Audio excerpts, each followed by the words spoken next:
안녕하세요. 이명기 목사입니다. 오늘은 출애굽기 20장 묵상입니다. 하나님은 이스라엘 백성을 성결하게 하신 후 시내산에서 이스라엘 백성이 듣는 가운데 직접 십계명을 말씀하셨습니다. 십계명은 여호와께서 이스라엘의 하나님이 되셨다는 말씀으로 시작됩니다. 하나님이 주신 십계명은 구약시대뿐 아니라 오늘날의 모든 성도에게까지 주는 신앙생활의 기본입니다. 제1계명은 나머지 9계명의 기초가 되는 계명으로 하나님의 은혜로 구원받은 백성은 하나님 외에 어떤 신도 섬겨서는 안 된다는 것입니다. 제2계명은 하나님을 예배하기 위해 형상을 만들면 안 된다고 하셨습니다. 하나님의 형상을 만드는 것은 그분을 낮추는 결과를 낳습니다. 그런데 이후 이 계명을 이스라엘 백성들이 잘 지키지 않아 그들은 이방의 포로가 되었습니다. 3계명은 하나님의 이름을 망령되게 부르지 말라고 명령하셨습니다. 예를 들면 잘못된 목적이나 자신의 목적을 위해 하나님의 이름을 내세우는 것입니다. 하나님의 이름은 그분의 인격을 대변합니다. 성도라고 하면서 하나님의 이름을 욕되게 한다면 하나님의 이름을 망령되이 일컫는 것이 됩니다. 제4계명은 안식일을 거룩히 지키라는 명령입니다.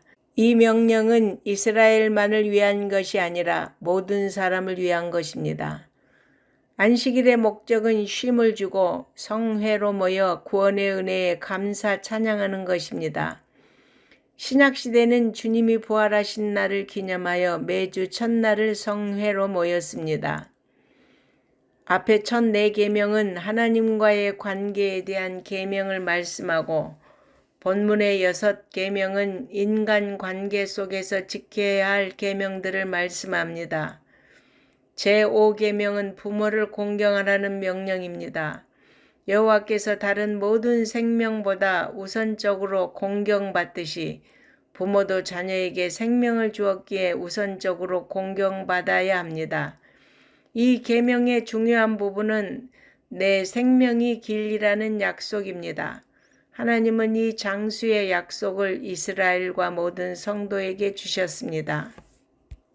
제6계명은 살인하지 말라고 명령하셨습니다. 인간이 하나님의 형상으로 창조되었기 때문에 살인 행위를 철저히 금하셨습니다. 예수님은 살인 행위를 유발하는 마음 상태와 분노마저도 살인 행위에 속한다고 하셨습니다. 7계명은 정결한 결혼을 강조하는데 결혼의 테두리 밖에서 이루어지는 모든 성적 관계를 금하셨습니다. 간음은 결혼과 가정 그리고 사회의 기강을 파괴합니다. 예수님은 간음 행위 뒤에 있는 음욕도 간음이라고 하셨습니다. 8계명은 도둑질하지 말라는 명령으로 다른 사람의 소유를 훔치는 것만이 아니라 땀 흘리지 않고 일확천금을 얻으려는 모든 행동을 의미합니다. 그러므로 땀 흘려 일하지 않고 무엇을 얻으려는 모든 행위를 버려야 합니다. 제9계명은 이웃에 대하여 거짓 증거하지 말라고 명령합니다. 이 거짓 증거는 법정이나 공정거래 혹은 상행위 가운데 거짓 증거를 말합니다. 이웃에 대한 거짓 증거는 그가 속한 사회 전체를 파괴하는 심각한 죄악입니다. 10번째 계명은 이웃의 소유를 탐내지 말라고 명령하셨습니다. 앞선 계명들 행위를 금한다면 이 계명은 행위 뒤에 욕망을 정죄합니다.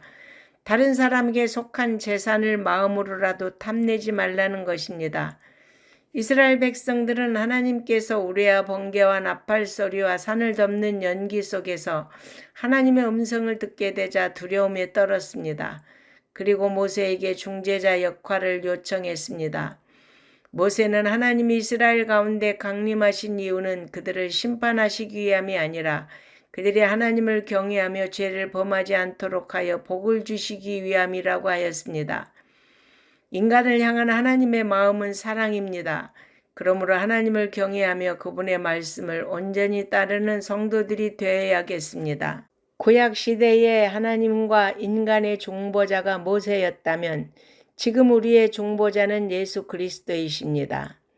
모세가 하나님과 인간 사이를 중재했지만 하나님 앞에 자유롭게 나가지 못했습니다.